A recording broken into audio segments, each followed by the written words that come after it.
everybody, welcome back to my YouTube channel. Today I have a very special guest.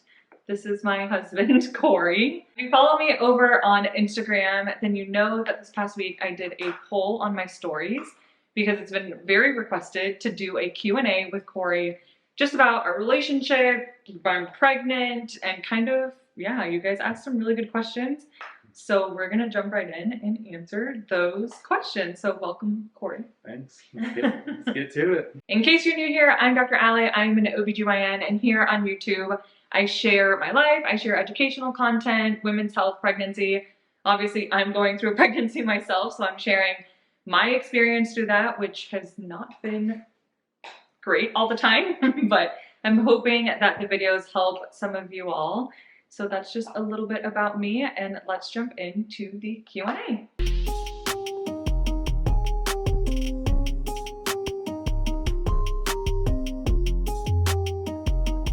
So first question, how and where did you two meet? We actually met on Bumble. Our friend convinced her to sign up for that, which she did not want to do. That is true. I owe Brianna a debt of gratitude. So it's kind of funny because even before meeting on Bumble, we lived probably 2 blocks from each other and had no idea. And then we also worked at the same hospital for a while before I switched jobs, also before meeting each other. So yeah, who knows how many times we passed each other or talked to each other on the phone without realizing it. I know. I do think about that a lot because we lived so close to each other. There was like a Walmart that was really close to us that we used to both go to all the time individually, and like that Walgreens on the corner. And so I think about like how many times were we at the same place and just never met, and then we just so happened to meet online. So pretty crazy. We met on Bumble in Oklahoma when I was doing residency, and that's where Corey's from. Next question. You have a 2-week vacation, all expenses paid for. Where are you going? I also want to answer this one too. Say somewhere in the Mediterranean area like Italy, Greece. I love we've been to Italy once and it was beautiful. I wanted to stay there for a lot longer than we could have stayed there, but yeah, I think seeing all the old like architecture and the ruins is really cool, and the history behind everything. Plus the food is just like my favorite food. Yeah, so that's where I pick. Yeah. Would you do just then like coastal Italy? Because when we went, we did like Rome for a couple days, and then we went to the Amalfi Coast. I think if we had time, I would want to do a mixture of both. Like see maybe like Athens, like a city. Yeah. Like something like Rome, and then actually like coastal area too. Maybe take some boats out. Yeah, I agree. I think that part of the world is really cool. I also like doing like a mountain type trip as well. So including that somehow. I mean, all expenses paid. If we could do 1 week in Italy or like Greece, and then another week in like Banff, Canada, or something like that, like that would be, or like the Dolomites or the Swiss Alps or something like that. I almost said Banff, but I don't know if I could spend 2 full weeks there. But just because of how ridiculously hot it is here right now, I'm like, get me away from this. I agree. Yeah. Awesome. Yeah. So I think if we could split it up like 1 week somewhere and then 1 week another place, that'd be cool. What is Corey's luxury expense? Yours is designer bags. What is his? You guys have been watching my channel. You guys know I love luxury bags. It's a flaw, I suppose. I can't help it. It's not a flaw to me. It's a flaw to him. What would you say yours is? I don't know. Probably a big tech nerd. So like I buy random electronic things, like parts to upgrade my computer. That's true. Bought a Steam Deck recently, so just any kind of nerd like gadget. Electronic gadgets, I would say. Yeah. What are you most looking forward to in seeing each other become parents? So I guess this is I can go first. Let's see, what am I most looking forward to in seeing each other? So I think just excited I've never seen you around a baby, really, truly. Like our friends have kids and stuff, but to see you like hold the baby, you know, does that make sense? Like to see that side of you, I think it's going to be really fun and like really enjoyable. And just to see like the bond that you're going to form with her and like that father-daughter relationship, I think will be really cool just because, again, like I said, I just haven't really seen you around a baby. None of our like super close friends have had like newborns around. So I think that's what I'm looking forward to. And then like growing up, like father-daughter dance and like just You taking her out on a little date or something like that, I think is going to be really special. Oh yeah, I think my answer is probably similar. Seeing you and like, because I know you worry about it sometimes, but I know like when your maternal instincts kick in and just seeing that kind of transformation from wife to also now wife and mother, I think is going to be really cool. Um, Which I'm nervous about. She's nervous, but she has literally no reason. I just have never really been maternal, so that makes me nervous that I like won't have it, I guess. I don't know. I just like I've mentioned before on this channel, like I never growing up I was never like I can't wait to be a mom. Like I just like that's my one goal. I'm Maggie. So I think that makes me nervous. I mean, I'm excited now, obviously, and I want to be a mom, but I think like not feeling that way my entire life is scary now that I'm going to be a mom. I appreciate you saying that. Yeah. You're going to be great. And it'll be natural. You'll be a natural. I hope so. And if not, we'll just live and learn. How hard can it be, right? What are baby names that you like, but you won't be using? The hard thing with this question is that we don't have a name picked out for her yet. It's funny because I feel like I originally thought we were going to have a boy. I think maybe you felt that way too. I don't know. I've never really asked you. I didn't really know. I just a lot easier to pick out boy names. We had like a bunch we really liked, and then just a handful of girl names we liked, which is still the case. I really like the name Navy for a girl. I think it's just so cute. I've always liked the name Navy, and specifically Navy James. Like I just think it sounds really cute. Corey does not like it. And I just, at this point, like we're not going to use it, but I think that name is super cute for a girl. We both really like Briggs, but we're not going to use it. Yeah, I think it's unique, and we're kind of at that weird stage where we want something that's unique, but also not like weird. So we don't want them to get made fun of, or like there's so many things you have to think of, like what are their initials? Are they going to spell out a word that they could get bullied for, stuff like that. So it's like we're so indecisive. I know, it's hard. We've talked about like Alex. We both like that name, and my full name's Alexandra, but I don't know that I want her to be named after me. Not if that makes sense. Like I kind of want her to have her own individual name, but I do like the name Alex for a girl. I went by Alex for a really long time until I switched over to Allie in like middle school. But I think we both kind of like there's a handful of names that are traditionally boy names that we like for her. So like Alex, Charlie, we both considered. Yeah, Charlie's really cute. Elliot, that kind of thing. So yeah, names that could go for either gender, but yeah, we have Ryan on here. I mean, I remember. I like Ryan for a girl. But we spelled it R-I-A-N. I don't even know. I don't remember putting that on there, but I do like the name Ryan for a girl too. I've always really liked the name Michael Ann too for a girl. Like the Ninja Turtle. No, I mean Michelangelo. Okay, but like Michael Ann, and not Ann as a middle name, but like Michael Ann as her first name. I think that's always been cute. Okay, so Corey doesn't like Michael Ann. That's okay. We're not going to be using it. But you really like Brooklyn. I don't really like Brooklyn. I like it. It's too, I feel like it's too common. Then she's going to be like Brooke. That's her problem is she delivers babies for a living, so she sees, thousands of names, and I'm like, oh, there's so many babies born named this, like, Emery. You really like Emery, which is cute, but I've delivered so many Emerys this past year where I'm like, there's too many. There's too many. See? I can't do Emery. Or like Emerson, or Emerson would be for boy or girl because I've delivered both. But yeah, it's just such a common name. Right now, I feel like in 5 years, all kindergarten classes are going to have like a ton of Emerys. I told her we should name her Cora. Not after me, but after the avatar of Cora, because... No, that's even worse. Like, I'd rather it be after you than after some anime. So, we'll talk. Cora is a cute name, but our friends just named their baby Cora. That's weird. It is a really cute name, though, but it's just like, you can't name... I don't know. Your friend... No. It's not gonna be Cora. Corey. We will have a name eventually. Actually, hopefully something comes to us. Okay, Corey, the most surprising thing to you about her pregnancy? I'd probably say because I always expected like morning sickness to be just kind of like this low level of nausea that you just kind of had, and then sometimes it'd get worse, but hers is like 0 to 60. She'll just be sitting like watching a movie, and she's like out of nowhere like almost barfing, and I'm like, what just happened? Like, are you choking? And she's like, it's the worst. And it's like, makes me want to vomit because I just hear her dry heaving, and I'm like, I want to help, but I don't want to vomit too, because that'll just create this cycle. And so I just, it's so violent. It's so true. It would come on, and I feel like it usually came on at night or like when we got home from work, as opposed to like the morning.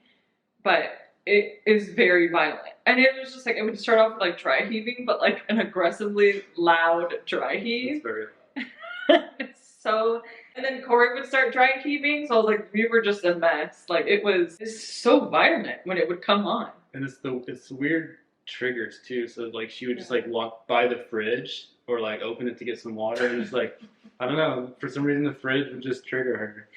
I think in the first trimester, the thought of like, sometimes I would think about the food sitting inside of the fridge, and that would gross me out. Like, I'm like, why is there food just sitting in there? That makes no sense, but that was a huge trigger. So then I got to the point that like, the motion of opening the fridge and knowing that I would just see food in there was just like so gross. So it was just, yeah, I laugh now because my nausea's finally gone, but it was terrible. It's pretty bad. I'd love to hear Corey's thoughts on the pharmacy drama going on. So in case you guys didn't know, Corey is a pharmacist. That is his job. So pharmacy drama going on between CVS and Walgreens. I actually don't know what that means. I read a little bit about what's going on.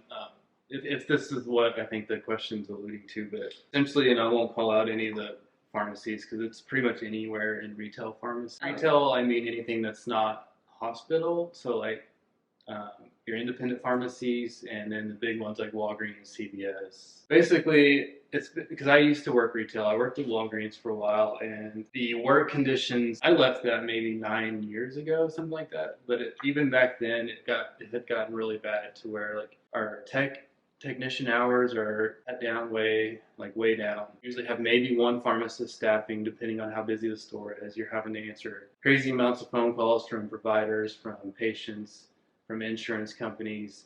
You're trying to run the drive-through at the same time with a line of cars. There's a line at the counter, people wanting to pick up their meds or buy Sudafed or get vaccines. All kinds of different stuff, but not near enough manpower to keep the pharmacy running. I think eventually it reached a boiling point where it was just no longer safe. And so what I read recently is that a lot of pharmacists were staging walkouts, basically protesting the unsafe work conditions. So I know even around here, a lot of, I think CVS has had to close. Just really? Yeah, and so they're just funneling their customers to other stores. I had no idea. Yeah. I didn't hear about this. And it sucks because as a healthcare provider, we just want to take care of our patients, but also at the same time, like, and I think that's why it's gone on for so long, because a lot of pharmacists are like, oh, I can't just walk out because my patients, they need me, which is true. But at the same time, if we keep letting these corporate overlords, whatever you want to call them, make these decisions where it's becoming less and less safe because we're having to get stuff out so quickly, eventually something bad could happen, and I'm sure it has happened. And so I fully support the people who are deciding to stand up for our profession, because it's been a long time coming and something that is desperately needed, I think, in our field. So, yeah, I mean, power to them. Do you think you will faint when Allie gives birth? I don't think so. Like, I'm only squeamish for certain things, which blood is one of those, so I know that'll be rough. But I think I'm mentally prepared now that I'll be able to handle it. Plus, I'm going to be near the head of the bed and not, in the line of fire. Line of fire.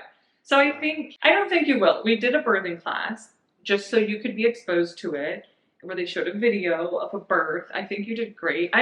Again, like you said, like I want you up by me, sitting up on, comforting me. Not like you're not going to catch the baby. But yeah, I don't think you're going to faint. I have full faith in you. And if you are going to faint, this is just word of advice for all partners or dads. Just don't try to be the hero. Just say you don't feel good. Someone's going to get you a chair. Or we have chairs in the room where you can just already be sitting and up by me. What was Corey's reaction when he realized you were a doctor? Were you just so intimidated? I mean, a little bit. But it was funny because on our first date, like I didn't exactly know what she was. She said a resident. For some reason, that didn't register in my mind that she was a doctor or a physician. And so I was just like, you were like a resident of what? Yeah, I mean, I didn't even think about it. Like, we were just so like into conversation about other stuff. It wasn't until later I was like, oh, well, like you're an actual doctor. And I was like, oh crap, I gotta be smart now. Second or third date, whatever, we went to one of her friend's house who's a physician, and it was just me and like a bunch of other doctors, and I was intimidated there because my only experience talking to doctors before that was like on the phone calling from the pharmacy like, hey, can you fix this order that you did wrong? Please don't yell at me, I'm just trying to help the patient. And so but it, you know, it was great. They were all very nice. I was still really surprised you came to that. It was like a Thanksgiving party dinner. Yeah. And yeah, it was a bunch of like OBGYNs, a bunch of ER residents, some like family medicine residents, internal medicine, like, and you didn't know anyone but me. And that was like, yeah, our third date. I don't know that I recommend that for everyone because it could lead to it being a very uncomfortable situation. But I'm really proud of you that you went. It's fun. Mm-hmm. How good is Corey's español? Es muy bien. Y I listen to Bad Bunny. I don't know what he says, but she tells me it's very vulgar. Yeah. I told her our daughter cannot listen to Bad Bunny. I'm not very good. I can't speak it fluently or hardly, but I took Spanish in high school and all that, and I've done the Duolingo thing, so I know enough to understand when she's speaking to her family, basically the gist of what they're talking about, and can kind of follow along for the most part. And there's always like context clues too that help you like you know, what we're talking about. Yeah. Room for improvement. Yes. What was your first reaction to finding out she was pregnant? I was just shocked because I remember that day I was at work and I wasn't feeling great. I don't know if I had like a cold or something, and I kept texting her. I was like, I don't feel good. Maybe I should go home. And she's like, yeah, come home. Like, she was very insistent that I should come home. And yeah, I was like, it was like my surgery day, so I don't think I had any cases that day. So I was technically like off. It was like an admin day or something. She talked me into it. It's like, okay, fine, I'm gonna come home. So I left work early, got home, felt pretty bad. I was about to go take a nap. And then she's like, I don't even remember how like she brought it up. It was kind of a little blur at this point. I put it in a little bag. Oh yeah, she'd gone to the store and got a little like gift bag, and she's like, I got you something, and opened it, and there was the pregnancy test. And it took me a few seconds to register what I was looking at. I was like, why is there? And then I was like, oh my god. But no, I was very shocked and very excited, I think, because she'd removed her IUD about 2 months? A month before, and so we obviously trying. It happened so fast. Yeah, I think that's what we were most shocked about is how quickly it happened. Yeah. Yeah. I mean, it was very sweet. I think your response was really sweet, and it took you a minute to register what you were looking at, I think. Then it clicked, and yeah. And the illness. But yeah, I mean, I was really shocked too. I couldn't believe how quick it happened. So. Yeah. Corey, are you nervous about having a baby? I don't have to have it, so no. I'm just kidding. Yes and no. Like, I go through phases where I'm super duper excited, like this is gonna be the best thing ever, and then I go through phases where I'm like full on panic mode. Yeah. And various reasons, like sometimes I'll be worried, like, oh my god, like when she's a teenager and she starts like wanting to date people, what am I gonna do? What kind of dad am I gonna be? Like, I'm gonna be one of those super defensive dads that's like, you're not good enough for my daughter type thing. But that's gonna be in like 18 years. I know, but my panic goes that far into the future. That's just how. But also, I think about the really fun times like I had growing up with my dad. Like, he would take us down to the creek and we'd play, and he'd take us to the park, and so I'm really excited to build all of those memories. So it's kind of a mixture of both, I guess. Yeah, no, I feel the same way. It's like panic, but exciting and happy. Yeah. Yeah. Would you ever move from Arizona? If so, where? Yes. I think we're both reached a point where we're done with the heat. It is so unbearable. This past summer was terrible, and I think for me it was augmented because I was so miserable and pregnant. Like, being pregnant is so hot. It's mid-October right now, and it's 102, and we're over it. We're over it. We're going to Montana. I don't care Alaska, where we go. We look up houses on Zillow all the time with different cities, different areas. It's just narrowing down a place. Obviously, I think because we have a baby coming, it's not like we're gonna move like next year, but at least not when she's like a newborn. So I don't know, but something's gotta change. It's so hot. This place is not gonna be livable in like 5 years if it continues like this. It's so hot. We'll see. Ash, where do you wanna go? New York. I would move to New York in a heartbeat. I love New York City. Is Corey a doctor as well? Yes. But I don't call myself a doctor. And I say no. I'm just kidding. Yes, he's a doctor. And I say doctor because it's almost like a family joke because obviously he's a doctor of pharmacy. He has his doctorate. And my sister, my older sister, is a lawyer and she also calls herself a doctor. But no, you're not doctors in that sense. You're like doctors. So we always have a running joke, and my dad is an actual doctor like me, and so it's like me and my dad always just kind of joke and look at each other when they're like, "There's 4 doctors in the family," and we're like, "Great." Yeah. And I'm just teasing. Obviously, like I respect your profession, and if people who are pharmacists or dentists or whatever want to be called doctors, like yes, you have the degree, or like if you have a PhD, but I just like to tease you and my sister. So, how many kids do you want? I don't think we're fully decided for me. I mean, we'll see how this first one goes, but like I said, like max 2. Yeah, and again, I think it'd be great to have more than one, but we'll see how this goes. I'm not opposed to just having one either. I came from a family where there's 3 of us. There's 3 girls, which I really liked growing up. You had 3 siblings. So there's 4 in your family. I think 4 is a little much. My max is probably 3, just because that's what I'm familiar with. But who knows? Maybe we really like this parenting thing, and we just keep popping out babies. Just kidding. I don't think we'll get there. Do you ever get stopped in public because you're famous online, and how does Corey deal with it? I think it's awesome. Yes, it does happen.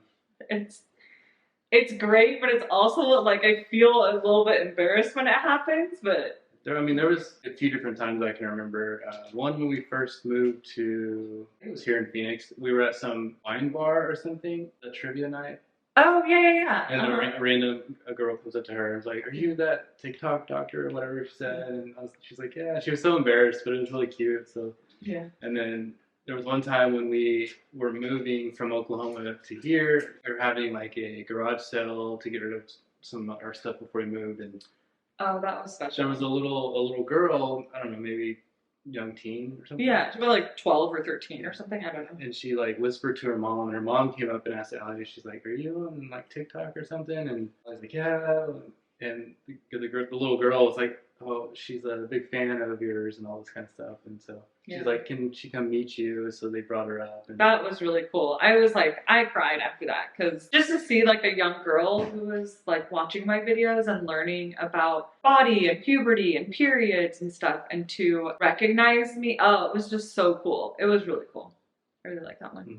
Yeah, I think for the most part, like it's always such a positive experience, and I do love it when people like come up and like say something to me. But the first couple times, I was definitely like caught off guard. But I think you're always really encouraging, and you're always like, oh, ask them like their name, or like go like do, I don't know. You just like are. It's fun. It's a fun process. Yeah, I like it. How did you both balance your residency and relationship? So like I mentioned before when we met, I was a 2nd year resident, which if you know anything about residency, it's like a lot of long hours. We typically work like 80 plus hours a week, depending on what rotation you're on. It's interesting because when we first met, she was on her night rotation. I think that was a few months, maybe. We did 6 weeks at a time, I think, of nights. So she would go into work at like 9 p.m. or something? Like no, 7? We went 7. Okay. 7. We did like 7 p.m. to 7 a.m., I believe it was. Yeah. But either way, like we didn't have much time at that time because I would get off work and then we'd have maybe a few hours to hang out, and then she'd have to go to work. Yeah. And luckily, I was am a night owl, so we would just like text into the night or whatever, especially if I have to work the next day. So it was weird at first. I mean, it was kind of nice because it was so new. We weren't at that like super clingy stage yet, and both of us are pretty independent to begin with, so it wasn't too difficult. I think if we had been dating longer and we're used to spending more time together, and then I started residency, like in the middle. Yeah, I agree. At that point, I agree. But yeah, it was kind of nice because it made the time that we did get to spend together a lot more special. Instead of just like hanging out, it was more impactful. I guess we had like more stuff planned out to do. Yeah, like more intentional with our time. Yeah, I remember that first set of nights, because then after that, like every year you do like 6 weeks of nights, like multiple times a year. But I think initially, I remember a couple of times, like you'd get off of work at like 5 or 5:30 and I had to be in at work at 7, and you'd come over and just bring me like a snack, or like, and we'd hang out for like 45 minutes or an hour before I had to go in. And like, that meant a lot to me, because I was like, oh, he's like actually really interested, because what person would do that, like come off of work and then me for 45 minutes, you know what I mean? So it was just like, it's that like being intentional, like really did mean a lot. So yeah, it's just about time management and like being respectful of our time, or if like I was too tired, and like just like communication and time management was really it. Will you prioritize teaching Pepley Spanish? I don't know if I mentioned on my YouTube channel, but we call this baby Pepley. That is not her name. It's not going to be Penelope, because a lot of people have asked. It's like, is that short for Penelope? No. But she's Pepley for now, but that's not her name. It's not. It's not her name. Like we mentioned earlier, I don't speak Spanish. She grew up speaking Spanish. Like, it's her first language. So we definitely want the baby to be able to speak Spanish as much as she can. We're going to look into different ways to do that. I think, like, we've seen a few TikToks or whatever where the mom will strictly speak Spanish to her, and then the dad will just speak English, or, you know, vice versa. Right. And so that way she's kind of exposed to both. And I think that's the plan for now. Like, I'm going to try my hardest to only speak to her in Spanish. And then if I have my family watching her, like my parents and stuff, like they'll only speak Spanish to her too, because she'll get English from you. Eventually she's going to get English with TV and the world and all that kind of stuff, which is what my parents did with us, kind of. Like, I didn't learn English until I was 3, and that's when we moved to Arizona. It was always like, oh, when we're at home with our parents, we were only allowed to speak Spanish. And then I just learned English at school. And I mean, I don't think I have an accent. Like, it worked out okay. So I think like kids are just sponges, right? And babies pick up on stuff very quickly. So I think she'll be okay. And I think she'll be surrounded by enough people that speak Spanish. Postpartum depression and postpartum anxiety in fathers, question mark. My husband is experiencing this and there's no information out there. Yeah, so that's something I've read a little bit about since starting this whole pregnancy journey. I mean, it is a thing, first of all. Yeah. Dads and get postpartum depression just like moms.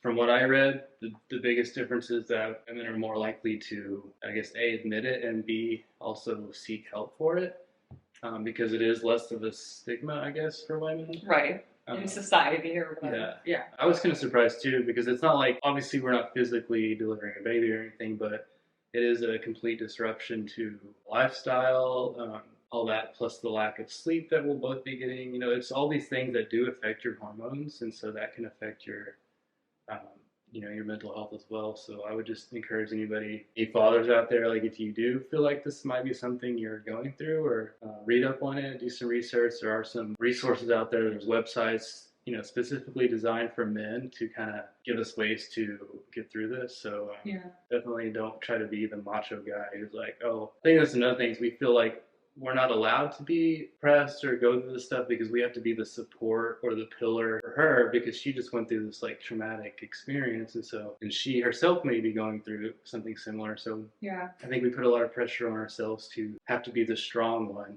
And you know, that could just end up making things worse. So. Yeah. I recently gave a talk on the physiological and the psychological changes that can occur in men and partners after delivery, because obviously there's a huge focus, which is good, on postpartum depression and anxiety in women. Actually, there needs to be more of a focus on it because information is lacking. But there's been some really cool studies that have come up on the hormone changes that occur in men after having a baby. And I think, obviously, I'm excited to see more studies come out, but there's been proven like studies that show that testosterone levels decrease, oxytocin levels increase in men after they have a baby, and they all serve a purpose and why that happens. So I think reading up on it is the biggest thing. There's also, for women, there's postpartum.org, which has a lot of good resources as far as like depression, anxiety, breastfeeding, like all these postpartum things. But then I recently found out that is it postpartummen.com, I think. And I'll leave it in the description or whatever, but that's been a really good resource from what I hear for men almost to find a community to openly talk about it, because that's why it is stigmatized right now, because no one's openly talking about it. So I think that's like the number one step. I could honestly do like a full YouTube video on that lecture that I gave, because I think it was really, I learned a lot putting it together and doing and finding research studies. So maybe that'll be a video. Do you have education preferences for the baby? Private school versus public school versus homeschool? I don't think we have a preference right now. Like I grew up in private school like my entire life. Public school. Oh, sorry, public school. See, I don't even know the difference. Don't go to public school. But no, I went through public school K through 12, and she went through private the whole time. Yeah, it was in private school K through 12. We both turned out great. Obviously, his was much cheaper, so I think a lot of it depends on your geographical location too. Like the school I went to growing up, like the school system was pretty good. I feel like it might not be that way anymore, just because there's been a lot of funding lost, and a lot of the good teachers have moved to other states for better pay. So just do research about the area you live in or the area you might want to move to, see how the schools are there, and then kind of, I guess, make that decision then. So. Yeah, I agree. I really don't have a preference as far as private and public. Like I said, I went to private school. My older sister went to public school. So we both turned out great. Like Corey went to public school and has had a great education. So on that standpoint, I'm not super picky, but I don't think I want homeschool. No, yeah. I just physically don't have it in me, and I feel like I'd need to take like teacher classes or like how to be an educator, and I just want the baby, like I want her to be more social. Not that homeschool kids can't be social, but like I think it is important to her to have that like independent time with her friends and like society, I guess. Obviously you worry about like school shootings and like those kind of interactions, but as of now, I'd say homeschool is a no. Yeah.